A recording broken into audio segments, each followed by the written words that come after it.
దేవుని గొప్ప నామానికి మహిమ కలుగును గాక. ప్రభునందు ప్రియులారా, ఈ సందర్భంలో మనందరం కూడా దేవుని సన్నిధిలో ఉన్నాం. దేవుడు మనతో మాట్లాడటానికి సిద్ధంగా ఉన్నాడు. గ్రంథమైన బైబిల్ నుంచి కొద్ది నిమిషాల వాక్యాన్ని ధ్యానించుదాం. చిన్న ప్రార్థన చేసి కార్యక్రమంలోకి వెళదాం. పరిశుద్ధండి, ప్రేమ దేవుడా, స్తోత్రాలు. జీవాధిపతి మీ కొందనాలు, సర్వశక్తిమంతుడా స్తోత్రం చేస్తున్నాం. వ్యాపారమైన ప్రేమ చేత మిమ్మల్ని సజీవులుగా ఉంచారు, అందుకు మీకు స్తోత్రమైనా. కొద్ది నిమిషాలు మీరు లేఖన భాగంలోకి వెళుతూ ఉండగా నేను నాతో మాట్లాడి మమ్మల్ని బలపరచండి. కృపాకాంక్షల చేత నింపండి, మహిమ పొందండి. తండ్రి, మీరు ఇచ్చిన ఈ సమయాన్ని బట్టి మీకు మరొకసారి వందనాలు చెల్లిస్తూ యేసు నామములో ప్రార్థిస్తున్నాము తండ్రి, ఆమేన్. ప్రభునందు ప్రియులారా, చాలా సంతోషం. ఈరోజు కొన్ని విషయాలు మనం ధ్యానం చేద్దాం. పరిశుద్ధ గ్రంథమైన బైబిల్లో నుంచి మనము అపోస్తుల కార్యాల గ్రంథం 10వ అధ్యాయం మరోసారి చదువుకుందాం. అపోస్తుల కార్యాల గ్రంథం 10వ అధ్యాయం. ఈరోజు కొన్ని సంగతులను మీకు జ్ఞాపకం చేస్తాను. ఇక్కడ ఈ 10వ అధ్యాయము ఈ మొదటిలో కొర్నేలి గురించి రాయబడింది. కొర్నేలి, దయచేసి కొర్నేలి గురించి రాయబడిన ఈ సందర్భాన్ని జ్ఞాపకం చేసుకున్నాం. ఇటలీ పటాలం అనబడిన పటాలములో శతాధిపతి అయిన కొర్నేలి అను భక్తిపరుడొకడు కైసరియలో ఉండెను. అతడు తన ఇంటి వారందరితో కూడా దేవుని యందు భయభక్తులు కలిగి ఉండి భయభక్తులు గలవాడై ఉండి ప్రజలకు బహుధర్మము చేయుచు ఎల్లప్పుడూ దేవునికి ప్రార్థన చేయువాడు. ఇక్కడ మనం చూసినప్పుడు కొర్నేలి ఆ కుటుంబం, నేను ఈరోజు 3 కుటుంబాలు మీకు చూపించడానికి ప్రయత్నిస్తాను. ఇక్కడ కొర్నేలి కుటుంబం, ఈ కొర్నేలి కుటుంబము ఎలాంటి కుటుంబమో మనం చూస్తున్నాం. కొర్నేలి అంటే అర్థం ఏమిటంటే సూర్యకిరణం. ఈ కొర్నేలి ఒక శతాధిపతి. అంటే ఈ ఉద్యోగాన్ని బట్టి ఇతడు రోమీయుడు అని తేలుతుంది. ఇతడు రోమీయుడు. ఎందుకంటే రోమా ప్రభుత్వంలో ఈ శతాధిపతుల ఉద్యోగాలు ఇవన్నీ రోమియోలకే ఇస్తారు. ఇతడు యూదులతో సత్సంబంధము కలిగిన వాడుగా కనిపిస్తున్నాడు. ఇతడు భక్తిపరుడు. భక్తి అంటే మనం కొన్ని విషయాలు జ్ఞాపకం చేసుకోవాలి. భక్తి అంటే ఏమిటి? గతంలో కూడా చెప్పాను, ఇప్పుడు కూడా జ్ఞాపకం చేస్తాను. కళ్యాణ్, కొంచెం సౌండ్ తగ్గి.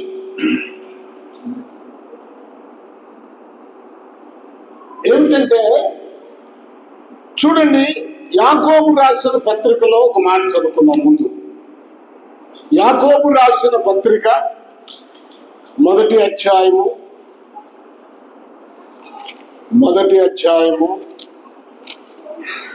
చివరి వచనం. తండ్రి అయిన దేవుని ఎదుట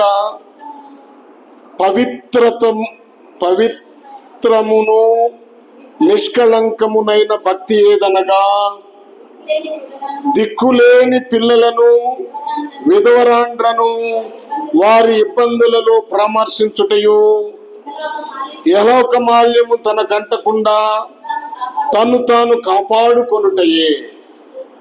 భక్తి అంటే అర్థం యహలోక మాలిన్యము తన కంటకుండా తన్ను తాను కాపాడుకొనుటయే అని లేఖనము స్పష్టంగా చెప్తుంది. భక్తి ఇంకా మనం ఇంకొక మాట చదువుదాం చూడండి. ప్రభునందు ప్రియ దేవుని పిల్లలారా, తీతు పత్రిక 2వ అధ్యాయము 12వ వచనం. తీతు పత్రిక 2వ అధ్యాయము 12వ వచనం. త్వరగా తీయండి.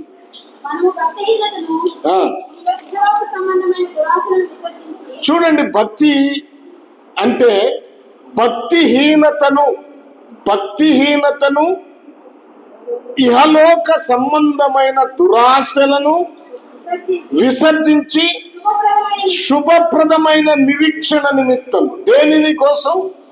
శుభప్రదమైన నిరీక్షణలో కూడా శుభప్రదమైన నిరీక్షణ అంటే ప్రభు రాకడ కొరకు నిరీక్షణ కలిగి ఉండటానికి. అనగా అన్నాడు, మహాదేవుడును మన రక్షకుడునైన యేసుక్రీస్తు మహిమ యొక్క ప్రత్యక్షత కొరకు ఎదురు చూచుచు ఈ లోకములో స్వస్థ బుద్ధితోను, నీతితోను, భక్తితోను బ్రతుకుచుండవలనని మనకు బోధించుచున్నది. ఈ లోకములో స్వస్థ బుద్ధితోను, నీతితోను బ్రతుకుచుండవలను. 14వ వచనం కూడా, ఆయన సమస్తమైన దుర్నీతి నుండి మనల్ని విమోచించి సత్క్రియల యందు ఆసక్తి గల ప్రజలను తన కోసము పవిత్రపరచుకొని తన సొత్తుగా చేసుకొనుటకు తను తానే మన కొరకు అర్పించుకొనెను.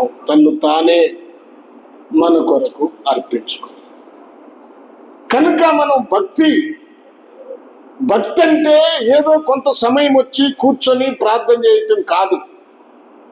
అది అవసరమే. భక్తి అంటే ప్రాముఖ్యమైన అర్థం ఏమిటంటే బ్రతుకును బాగు చేసుకోవటం. ఇహలోక మాలిన్యం అంటే లోక సంబంధమైన వాటిని అనుసరించకుండా ఉండటం. భక్తి అంటే ఇంకా ఏమిటంటే తన ఇంటి వారందరినీ రక్షించుకోవటం. ఈ కొర్నేలి చూడండి, తన ఇంటి వారందరి రక్షణ ఎంత గొప్పదో చూడండి. అందరూ ప్రార్థన చేస్తూ ఉన్నారు. ఇలాంటి వ్యక్తి అగ్నిలోనికి వెళ్లకుండా ఉండాలని దేవుడే తన దూతను ఆయన దగ్గరకు పంపించాడు. ఇంచుమించు 3 గంటల వేళ దేవుని దూత కొర్నేలి దగ్గరకు వచ్చి కొర్నేలితో మాట్లాడుతూ ఉన్నాడు. కనుక భక్తి కలిగిన వారిని దేవుడు వదిలిపెట్టాడు. పాపాన్ని విడిచిపెట్టి ఇహలోక మాలిన్యమైన ఆచారాలను విడిచిపెట్టి భక్తిగా జీవించే వారిని దేవుడు ఎన్నటికీ వదలడు. వారిని కాపాడుతాడు. వారు దేవునికి ఇష్టలుగా ఉంటారు. ఆ భక్తిలో ఒక భాగమే శుభప్రదమైన నిరీక్షణతో మన ప్రభు అయిన యేసుక్రీస్తు రాకడ కొరకు కనిపెట్టడం. ఆ ఆతృత, నా ప్రభువు ఎప్పుడు వస్తాడు, నా ప్రభువుతో కూడా నేను ఉండాలి అంటే వారికి ఈ లోక సంబంధమైన వాటి మీద మనసు ఉండదు. మీరు పైన ఉన్న వాటినే గాని భూ సంబంధమైన వాటి మీద మనసు పెట్టకూడి. పైన ప్రభు అయిన యేసుక్రీస్తు వారు తండ్రి కుడిపార్శ్వమున కూర్చొని ఉన్నాడు. ఇప్పుడు మన దృష్టి అంతా తండ్రి కుడిపార్శ్వమునున్న ప్రభు అయిన యేసుక్రీస్తు రాకడ కోసమే కనిపెడుతూ ఉంటారు. భక్తి కలిగిన వారు, వారి ఆలోచన ఆయన రాకడ మీద ఉంటది. మరి ఎంతమంది ఇక్కడ ఉన్నవారు ఆయన రాకడ గురించి ఆలోచిస్తున్నారు? ఆయన రాకడ గురించి ఆలోచిస్తున్నారు చెప్పండి. ప్రభునందు ప్రియా దేవుని పిల్లలారా, కనుక మన జీవితాలు జాగ్రత్త. మీరు లూకా రాసిన సువార్త 8వ అధ్యాయము, ఇక్కడికి రండి, ఇంకొక ఆయన కనపడతాడు. లూకా రాసిన సువార్త 8వ అధ్యాయము, నేను 40వ వచనం చదువుతున్నాను. జన సమూహము ఆయన కొరకు ఎదురు చూచుచుండెను గనుక యేసు తిరిగి వచ్చినప్పుడు వారు ఆయనను చేర్చుకొనిరి. అంతటా ఇదిగో సమాజ మందిరపు అధికారి అయిన యాయూరు అను ఒకడు వచ్చి యేసు పాదముల మీద పడి, సమాజ మందిరము అంటే యూదులు సమాజముగా కూడుకొనుటకు ఏర్పాటు చేయబడిన మందిరం. మొదట ప్రత్యక్ష గుడారము, తర్వాత యెరూషలేము దేవాలయం, ఆ తర్వాత ఈ సమాజ మందిరాలు కనిపిస్తున్నాయి. సమాజ మందిరాలు ఎప్పుడు వచ్చాయంటే దేవాలయం పడిపోయిన తర్వాత, దేవాలయము పడగొట్టబడిన తర్వాత ఈ సమాజ మందిరాలు, సునగోగులు ఇవన్నీ వచ్చాయి. చూడండి, ఇక్కడ మనం జ్ఞాపకం చేసుకోవాల్సింది ఏంటంటే, ఇక్కడ సమాజ మందిరం ఇది యేసు ప్రభు ఉండగానే జరుగుతున్న సందర్భం. ఇది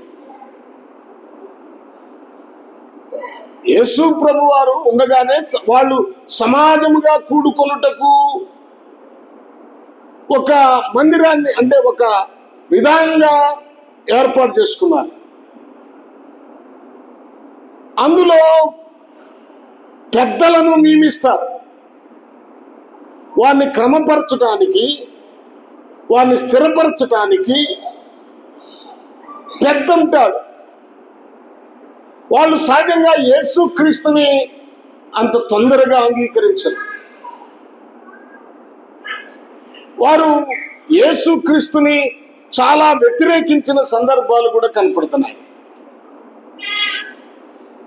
అయితే ఇక్కడ ఒక సమాజ మందిరపు అధికారి యేసు ప్రభు దగ్గరకు వచ్చాడు.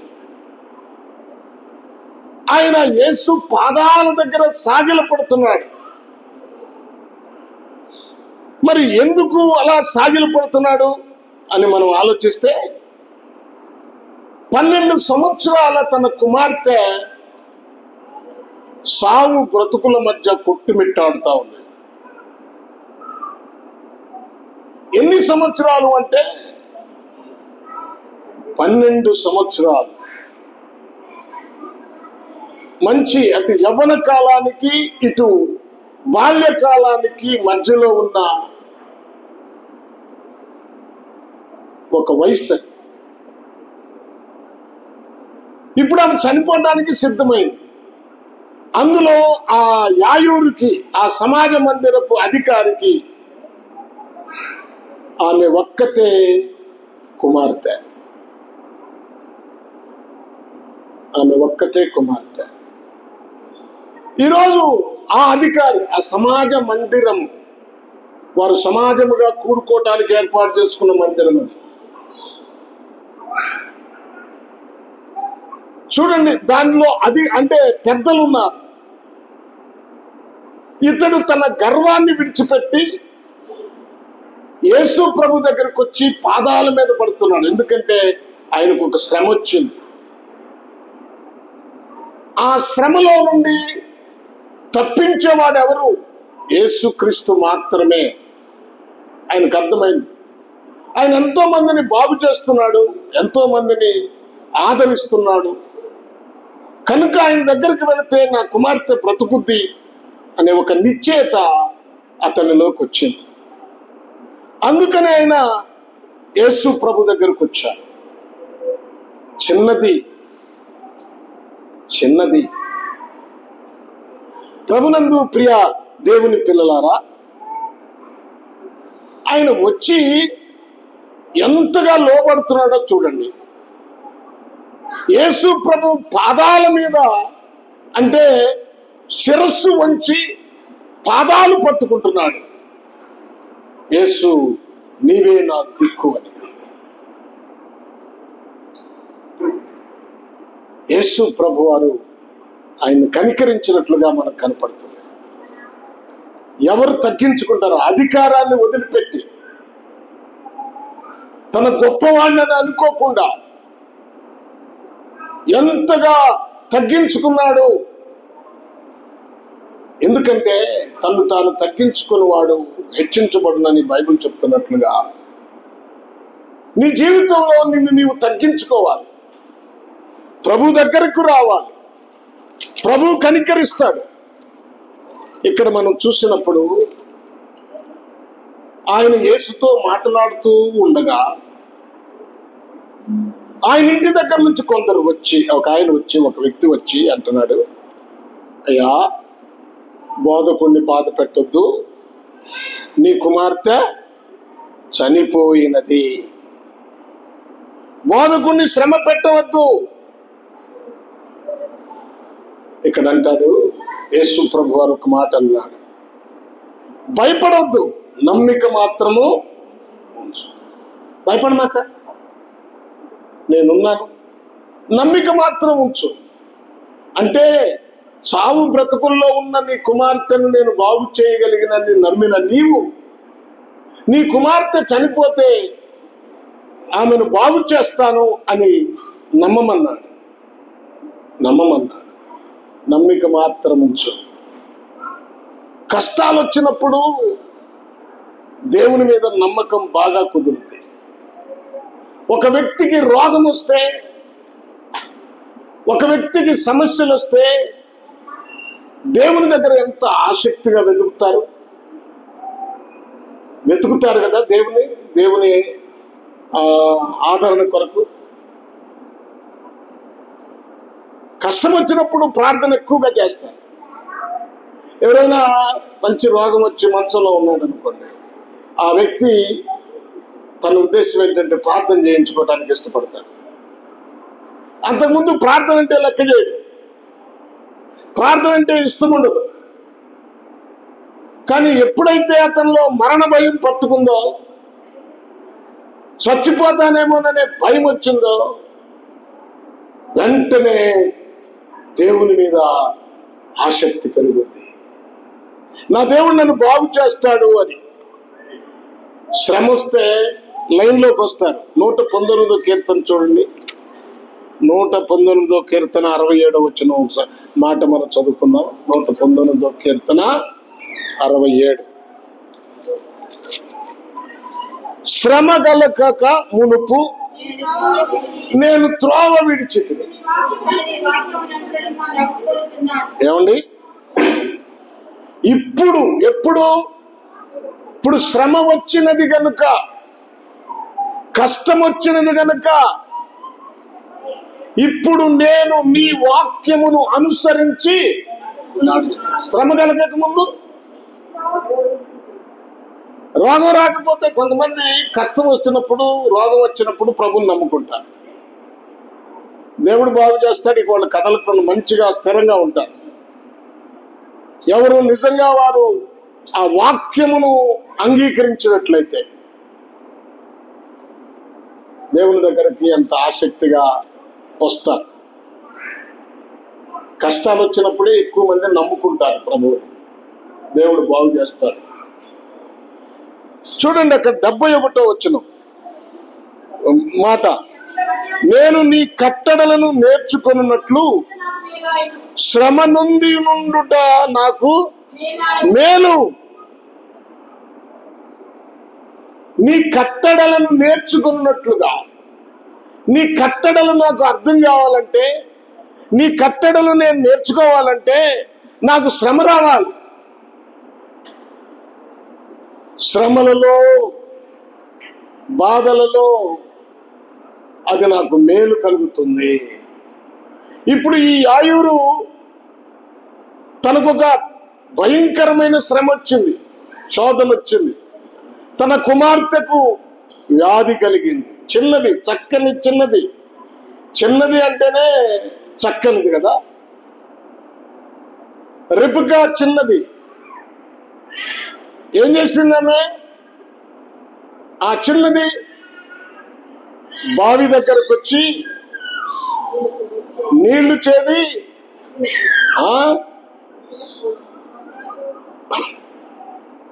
ఒంటెలకు పోసింది.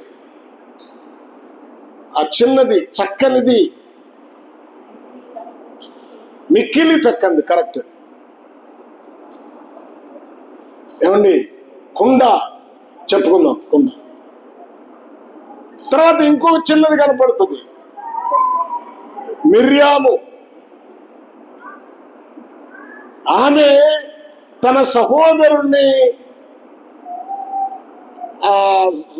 నదీ తీరం, నైలు నదీ తీరమును పెట్టినప్పుడు ఆ బిడ్డ ఏమైపోతాడోననే కాపలా కాస్తా ఉంది, చూస్తుంది. ఆ బిడ్డ కూడా చిన్నదే, మిర్యాము. చూడండి, దేవుని పని చేయవలసిన వయసు అది, దేవుని కొరకు బ్రతకవలసిన వయసు. కానీ ఎవరు బ్రతుకుతున్నారు ఇప్పుడు?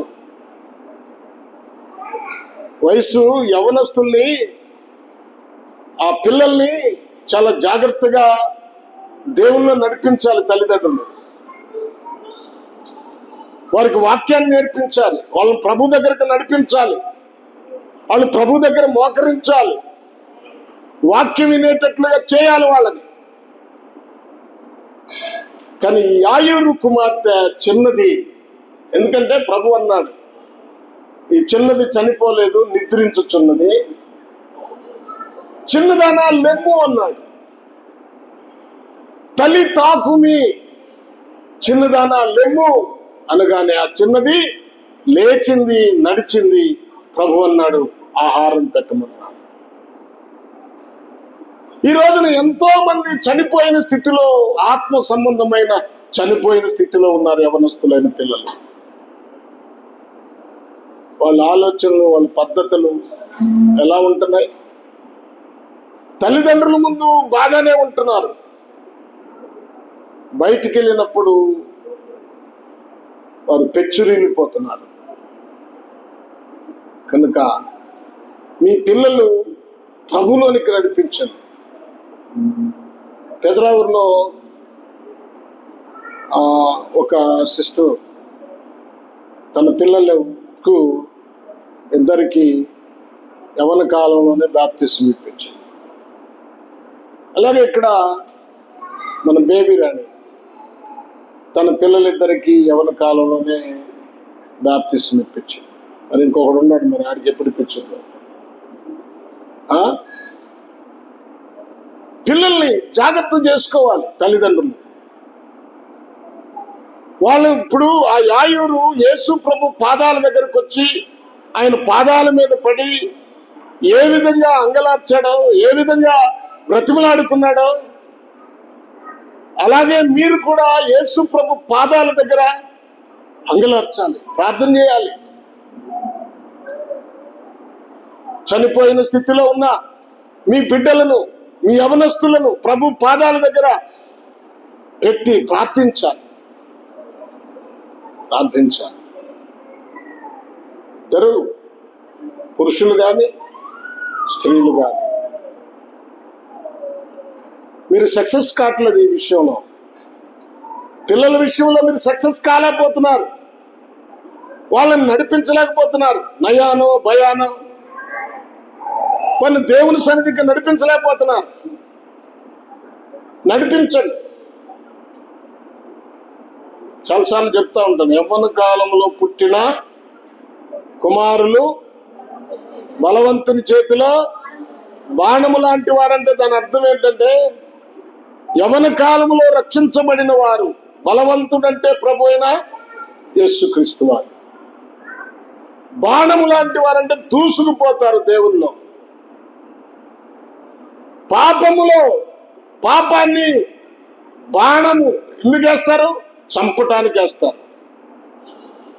అనేకుల పాపాలను చంపి వారిని ప్రభులోనికి నడిపించే గొప్ప సాధనాలు అవుతారు. కనుక గమనించారు. ప్రభునందు ప్రియ దేవుని పిల్లలారా, ఇక్కడ రెండవది, ఈ కుటుంబంలోనికి ప్రభువుని యాయూరు ఆహ్వానించాడు. ఆ కుటుంబంలోనికి యేసు వెళ్ళాడు కనుక, ఆ ఇంటిలోనికి యేసు వెళ్ళాడు కనుక చనిపోయిన తన కుమార్తె బ్రతికినది. నీ ఇంటిలో యేసుని ఆహ్వానిస్తున్నావా? ఆహ్వానించే పరిస్థితేనా? ఎవరిని ఆహ్వానిస్తున్నావు? సాతాన్ని ఆహ్వానిస్తారు. సాతాను క్రియలను ఆహ్వానిస్తారు. రాత్రి చెప్పాను, కొన్ని లోక సంబంధమైన ఇహలోక మాలిన్యం అంటకుండా మిమ్మల్ని కాపాడుకోవటం ఏమిటి అంటే, ఎఫెసీయులకు రాసిన పత్రికలో 5వ అధ్యాయంలో మొదటి నుంచి చదివితే చాలా విషయాలు కనపడతాయి. వాటిని మీరు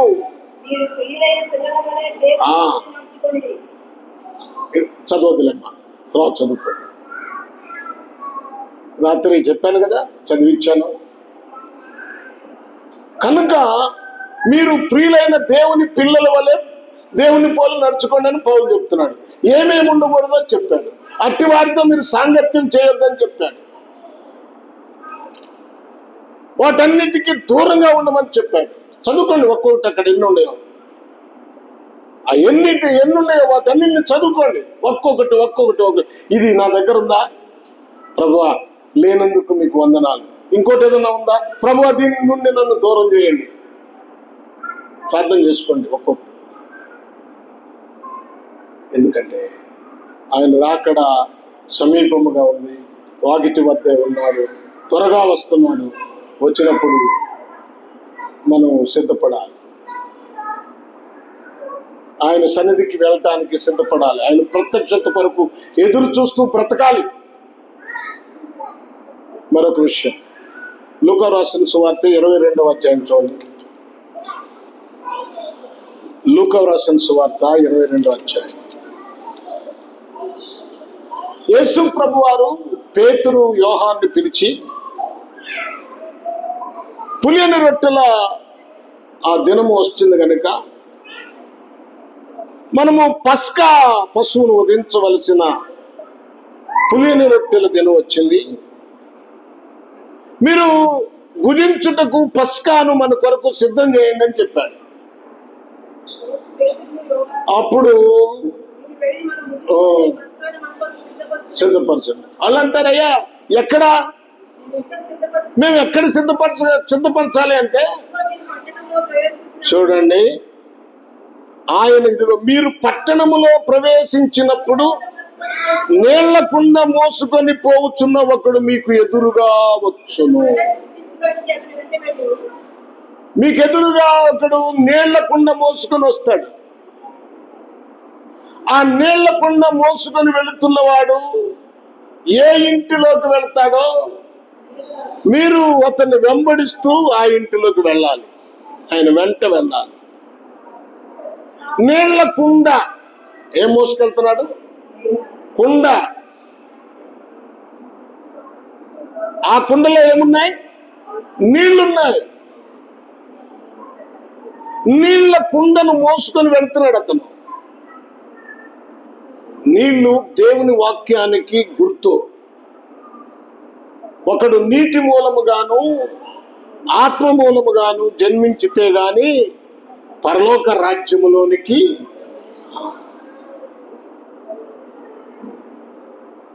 నీళ్లు దేవుని వాక్యానికి గుర్తు. మరి కుండ? దావీదంటాడు, నేను ఓటి కుండ వంటి వాడనైతిని అంటాడు.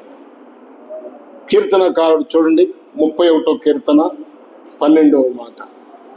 31వ కీర్తన 12వ మాట ఏముంది అక్కడ?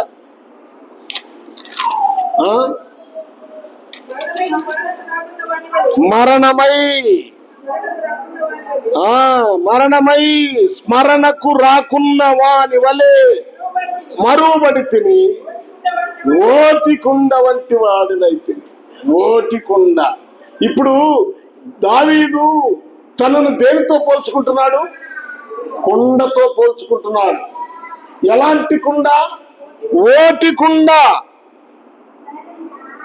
ఎందుకంటే అతడు తప్పు చేశాడు, అతడు బలహీనుడయ్యాడు.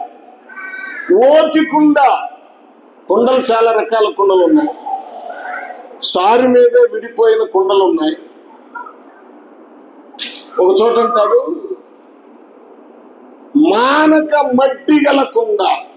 చూడండి, మానక యెహెజ్కేలు గ్రంథం 24వ అధ్యాయము 5వ వచనం చూడాలి. యెహెజ్కేలు గ్రంథం 24వ అధ్యాయము 5వ వచనం ఏముంది అక్కడ?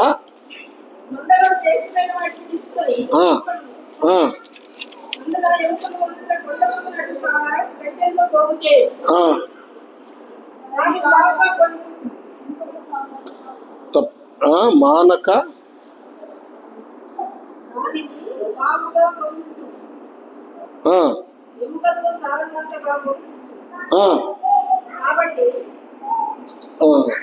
నేనే పొరపాటు 6వ వచనం చదవండి. ప్రభు అయిన యెహోవా సెలవిచ్చున్నదేమనగా నరహంతకునున్న పట్టణమునకు శ్రమ. చూడండి, మట్టి గలకుండా మానకుండా మట్టి కలిగి ఉండుకుండా నీకు శ్రమ. ఇప్పుడు అమ్మాయి ఎవరు అరుస్తున్నారు చూడండి అమ్మా.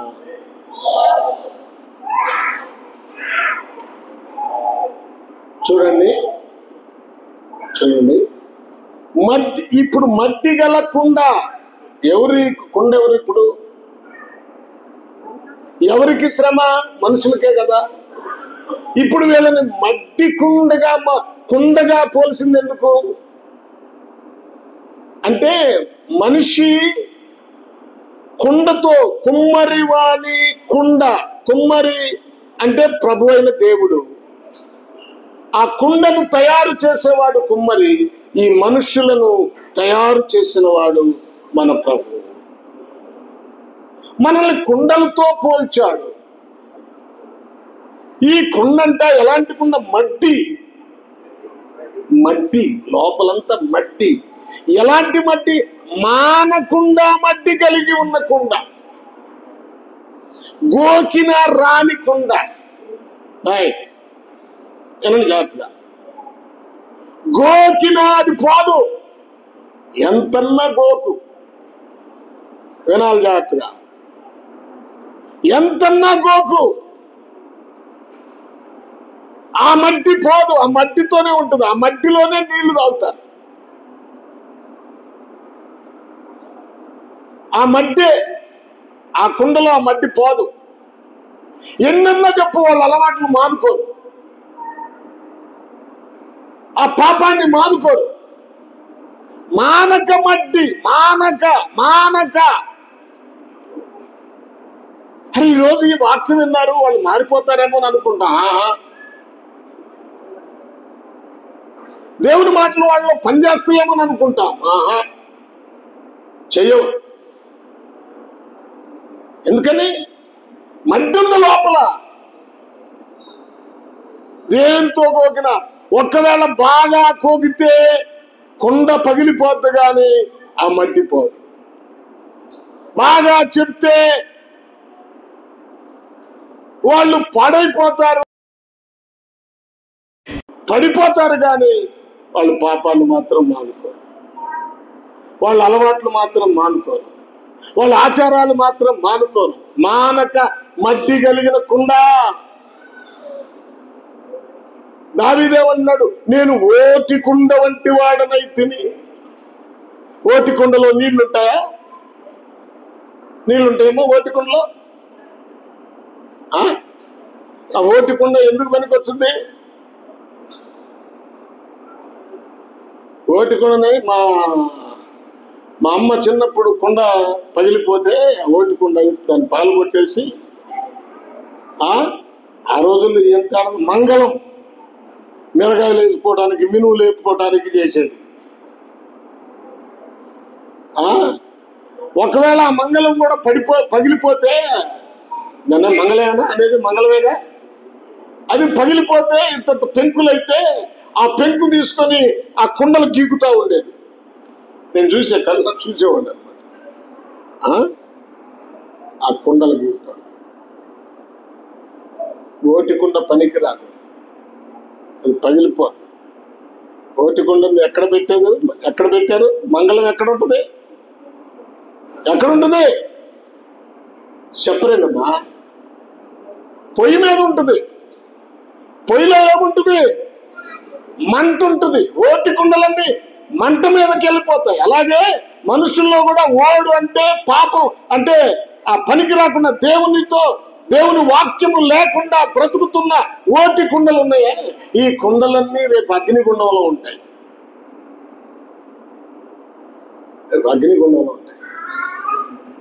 మానక మట్టి కలిగిన కుండ అంటదే, ఆ కుండ కూడా ఎంత గోకితే పగిలిపోతుంది.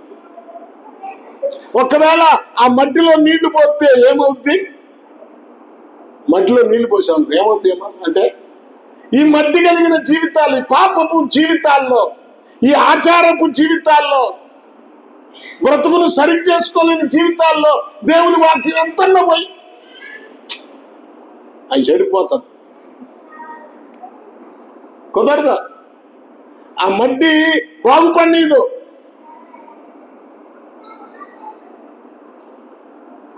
ఏమండి? శుభ్రం చేసుకుంటే కదా. దేవునికి స్తోత్రం. కుండ అంటే మానవులమైన మనమే. ఈ కుండలో ఏముండాలి? నీళ్లుండాలి. నీళ్లు దేనికి సాదృశ్యం? వాక్యము. నీ జీవితము నిండా వాక్యం ఉండాలి. వాక్యముతో నేను కట్టుకోవాలి. మొన్న చెప్పాను నేను, యోధా పత్రిక 21వ వచనం చూడండి, త్వరగా చూడండి, టైం అయిపోయింది. యోధా పత్రిక 21వ వచనం.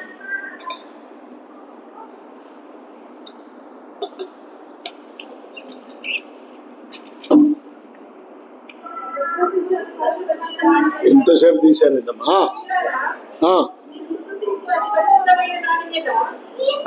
ప్రియులారా, మీరు విశ్వసించు అతి పరిశుద్ధమైన దాని మీద ఏం కావాలి? మిమ్మల్ని మీరు కట్టుకొంచు. దేంతో కట్టుకోవాలి? అతి పరిశుద్ధమైన దాని మీద. అతి పరిశుద్ధమైనది ఏమిటి? ఏమా ఏం చెప్పండి? అతి పరిశుద్ధమైనది వాక్యం, దేవుని వాక్యం. ఇప్పుడు మనం దేని మీద కట్టుకోవాలి? దేవుని వాక్యం మీద కట్టుకోవాలి. దేవుని వాక్యము చేత నింపబడాలి. ఇక్కడ టైం అయిపోయింది. ఇక్కడ మనం గమనిద్దాం. నీళ్ల కుండ మోసుకొని పోవుచున్న ఒకడు మీకు ఎదురుగా వచ్చును. వచ్చినప్పుడు తిరిగి అతన్ని వెంబడించండి. అతను ఏ ఇంటిలోకి వెళ్తాడో అక్కడికి వెళ్ళండి.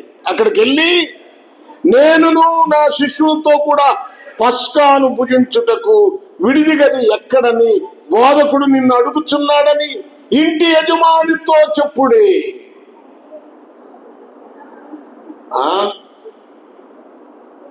ఇప్పుడు ఆ ఇంటి యజమానుడితో చెప్పండి. ఇప్పుడు యేసు ప్రభు వారు ఆ ఇంటికి వెళ్ళాలని ఇష్టపడుతున్నాడు.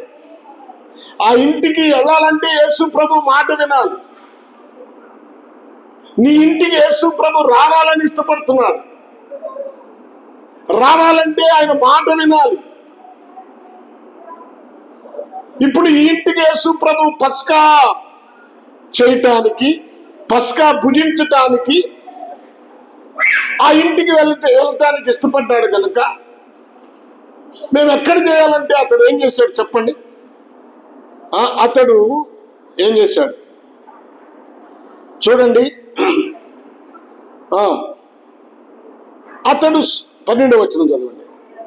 అతడు సామాగ్రి గల ఒక గొప్ప మేడగది మీకు చూపించును, అక్కడ సిద్ధపరచుడని వారితో చెప్పాను. వారు వెళ్ళి ఆయన తమతో చెప్పినట్టు కనుగొని పస్కాను సిద్ధపరచు. ఆయన తమతో చెప్పినట్టు కనుగొని అతను వెంటనే తన ఇంటిలో ఒక మంచి గదిని, సామానులు గల గదిని, అంటే అన్ని అనుకూలత కలిగిన గదిని ప్రభుకి, ప్రభు శిష్యులకి సిద్ధపరిచిచ్చాడు. యేసు ప్రభు వారు చనిపోవడానికి ముందు పస్కా భుజించిన గది అది. ఎందుకంటే నీళ్లతో నింపబడిన కుండ కలిగిన ఇల్లు అది. అంటే వాక్యముతో నింపబడిన ఇల్లు కదా.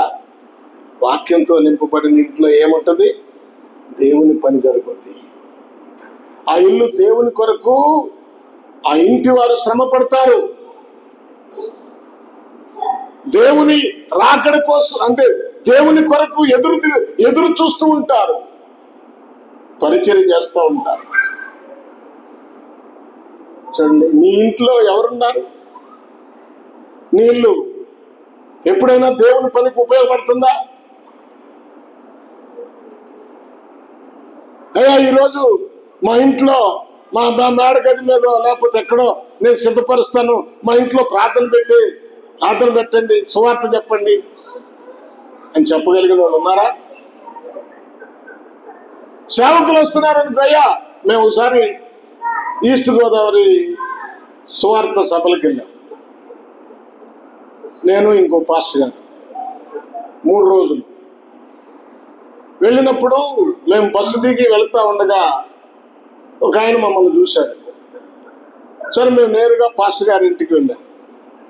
కూర్చున్న తర్వాత పాస్టర్ గారు, అయ్యో మీరు వచ్చేది చెప్పలేదు ఏందండి, నేను హోటల్ బుక్ చేశాను, డైరెక్ట్గా అక్కడ తీసుకెళ్ళేవాడిని కదా. మమ్మల్ని చూసి వచ్చిన ఆయన అంటున్నాడు, ఏంటి పాస్టర్ గారు, మనందరికీ దేవుడు ఎంత మంచి మంచి ఇల్లు ఇచ్చాడు. మనం మంచి ఇల్లు దేవుడు మనకిస్తే ఆ ఇంటిలో దైవ సేవకులు ఉంచకుండా ఎక్కడో హోటల్ గదిలో పెడతావేంటండి? మా ఇంట్లోనే ఉంటానండి, నేను తీసుకెళ్తాను పాస్టర్ గారు అని. సరే తీసుకెళ్ళాను. మేమిద్దరం వెళ్ళిన తర్వాత వాళ్ళ ఆవిడని పిలిచాడు, అమ్మ పాస్టర్ గారు 3 రోజులు మన ఇంట్లో ఉంటారు, వీళ్ళకి ఏది మంచి భోజనం సిద్ధపరచు, మంచి భోజనము సిద్ధపరచు. వాళ్ళ అబ్బాయిని పిలిచాడు, పాస్టర్ గారు 3 రోజులు మన ఇంట్లో ఉంటారు, చూడండి ఆ బాత్రూమ్స్ కానీ ఏదన్నా కానీ క్లీన్గా ఉంచు, ఇల్లంతా శుభ్రంగా ఉంచు, వాళ్ళకి బయటికి వెళ్ళాల్సింది ఏదన్నా అవసరం ఉంటే వెంటనే తెచ్చిపెట్టు.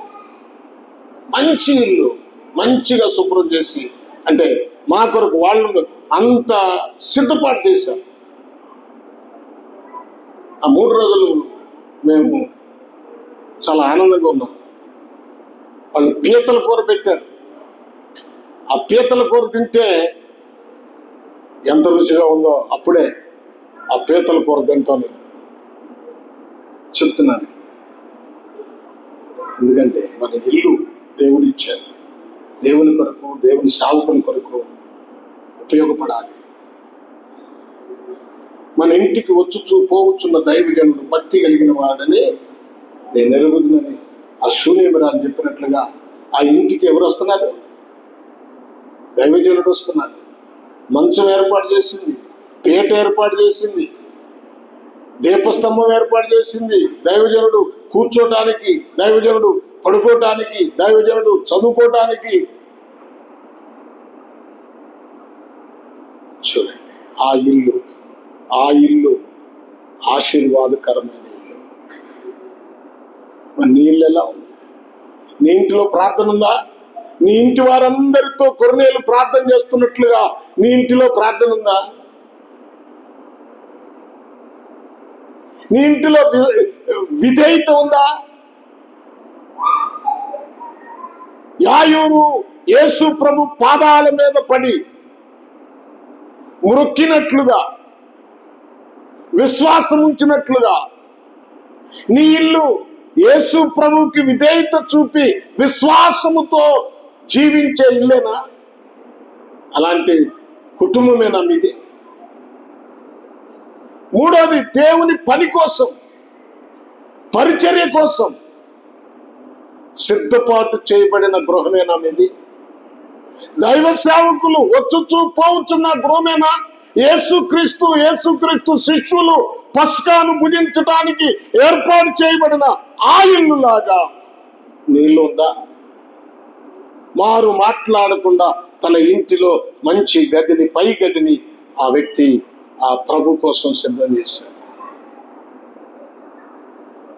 ప్రభునందు ప్రియులారా, ఇలాంటి జీవితం మనందరికీ ఉండాలి. భక్తి కలిగిన జీవితం ఉండాలి, విధేయత కలిగిన జీవితం ఉండాలి, పరిచర్య చేసే జీవితం ఉండాలి. ఎంతమంది పరిచారకులు ఉన్నారు? ఒక మాట చూడండి, రోమియోలకు రాసిన పత్రిక,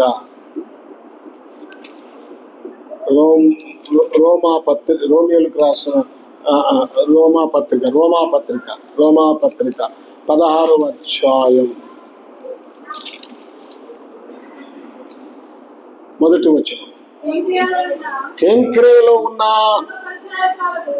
ఎవరంటే ఇంక సంఘ ఈ పేరే పెట్టేసింది బైబిల్లో. పరిచారకురాలని కాదు, సంఘ పరిచారకురాలకు ఫిబేను మన సహోదరి. చూడండి, ఏంటంటే సంఘ పరిచారకురాలు, సంఘానికి పరిచర్య చేస్తూ ఉన్న వ్యక్తి. భక్సింగ్ గారి దగ్గర చాలా మంది ఎంప్లాయీస్, పెద్ద ఉద్యోగస్తులు రక్షించబడ్డారు. రక్షించబడిన వారందరూ, ఆ ఉద్యోగస్తులందరూ, ఆ పెద్దవాళ్ళు, గొప్పవాళ్ళు అనుకుంటున్న వాళ్ళు ఏం చేసేవాళ్ళు తెలుసా? షాపులేసి మందిరం ఓడటమే కాదు, ఆ మందిరంలో భోజనాలు పెట్టినప్పుడు ఇస్తర్లేసి, ఆ ఇస్తర్లు వేసిన తర్వాత భోజనాలు తిన్న తర్వాత వాళ్ళకి నీళ్ళు అందించి, తర్వాత ఆ ఎంగిలి ఇస్తరాకులన్నీ కూడా వాళ్ళే శుభ్రంగా తీసి మరలా శుభ్రంగా తుడిచేవాళ్ళు. విధేయత అండి, లోబడ్డారు వాళ్ళు. గొప్ప మేము మంచి ఉద్యోగస్తులు, మేము ఆఫీస్కి వెళ్తే నా దగ్గర ఎంతోమంది పనిచేసే వాళ్ళు ఉన్నారు, ఫీల్డ్ ఉన్నారు. ఒక రమ్మంటే వస్తాడు, ఒకడు పొమ్మంటే పోతాడు. అది నీ ఆఫీసులో, నీ ఇంటికాడ. కానీ దేవుని మందిరంలోనికి వచ్చేటప్పటికి లోబడాలి.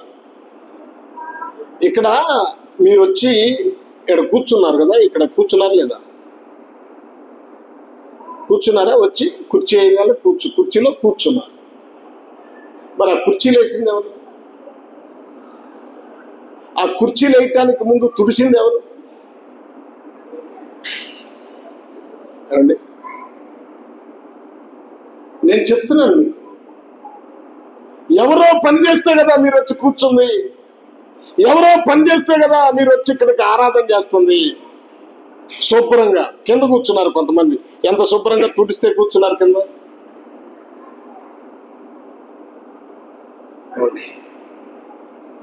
మనము దేవునికి మనల్ని మనం పరిచారకులుగా అప్పగించుకోవాలి.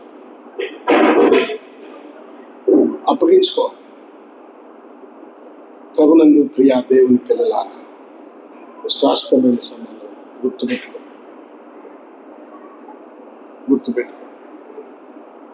అది ఎవరు చేస్తారంటే, సిలువ వేయబడిన అనుభవం ఉన్న వాళ్ళు చేస్తారు. మనం ప్రార్థన చేస్తాం, ప్రభువా నా కోసం సిలువ వేయబడ్డావు, నా కోసం సిలువ వేయబడ్డావు. వాస్తవం యేసు ప్రభు మనందరి కోసం సిలువ వేయబడ్డావు. మరి నువ్వేయబడ్డావా? నువ్వు సిలువ వేయబడ్డావా? నీలో గర్వం పోయిందా? నువ్వు ఏలియా బలిపీఠం కట్టి ఒక ఎద్దును తీసుకొని తునకలుగా చేసి బలిపీఠం మీద ఆ తునకలు, ఆ ఎద్దును పెట్టాడు. అలాగే మనం కూడా బలిపీఠం మీద వధించబడిన వారంగా ఉండాలి.